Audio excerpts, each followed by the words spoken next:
सबसे पहले सबको जय हिंद, भारत माता की जय, हिंदुस्तान जिंदाबाद। आई थिंक जो भी हो रहा है वो आई थिंक ऊपर वाला लिखता है और चीज़ें होती हैं।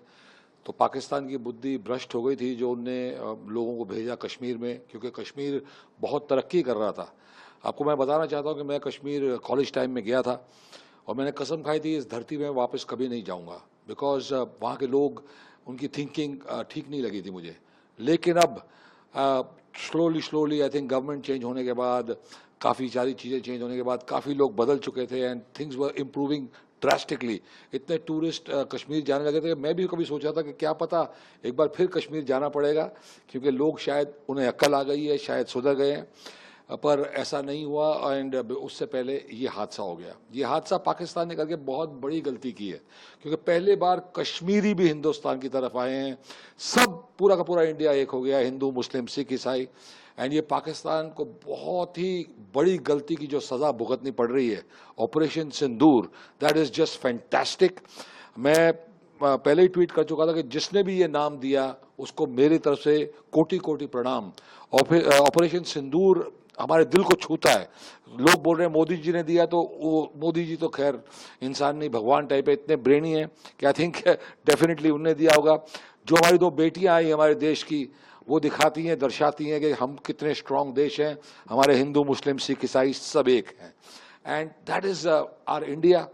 हमारे जो मुसलमान भाई हैं इंडिया के अंदर, वो बहुत ही अलग टाइप के हैं, वो बिल्कुल अमन प्रिय हैं। लेकिन ये जो बाहर से आ रहे हैं, बांग्लादेश से आ रहे हैं, पाकिस्तान से आ रहे हैं और यहाँ रह रहे हैं, वो अमन और शांति को खराब करते हैं, भंग करते हैं। इन सबको निकाल के बाहर फेंका जाए and I am with the government is fantastic.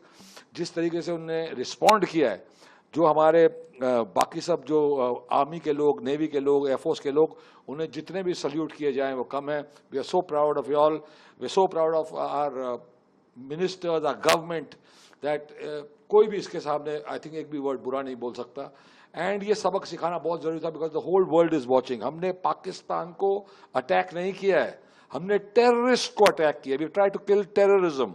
India doesn't attack, India has never attacked anybody in its life. We have never started a war, but terrorist होएगा तो घर पे घुस के मारेंगे, मोदी जी ने कहा और मोदी जी ने कर दिखाया। एक्टर पॉइंट ऑफ व्यू से मैं जानना चाहूंगा आपसे, जो इंडियन गवर्नमेंट का एक डिसीजन है एंड काफ़ी सारे फिल्म ऑर्गेनाइजेशन का भी डिसीजन है कि पाकिस्तानी एक्टर्स को बैन किया जाए, उनके यूट्यूब चैनल्स को बैन किया जाए, उनके सोशल मीडिया अकाउंट्स को बैन किया जाए, जिसमें काफ़ी सारे क्रिकेटर्स भी थे जिनके यूट्यूब चैनल्स को बैन कर दिया, सोशल मीडिया को बैन कर दिया। क्या कहना चाहेंगे? सिर्फ बैन नहीं, जिंदगी भर ये कभी भी लाइफ में वापस अलाउ नहीं होने चाहिए to operate in India, to have Indian followers और to even be seen on YouTube.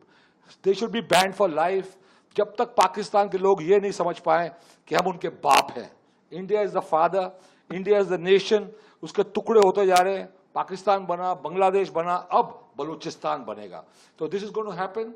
You bloody understand that India is never ever done anything wrong with you all, never sent any terrorist. We can also train, it's very easy to train a terrorist.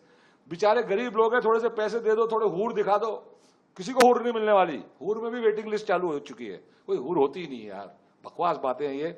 तो please, जब तक पाकिस्तानी लोग अपनी army को निकाल के बाहर नहीं फेंकते, डेमोक्रेसी नहीं लाते, ये सब लाइफ लॉन्ग बैन होनी चाहिए।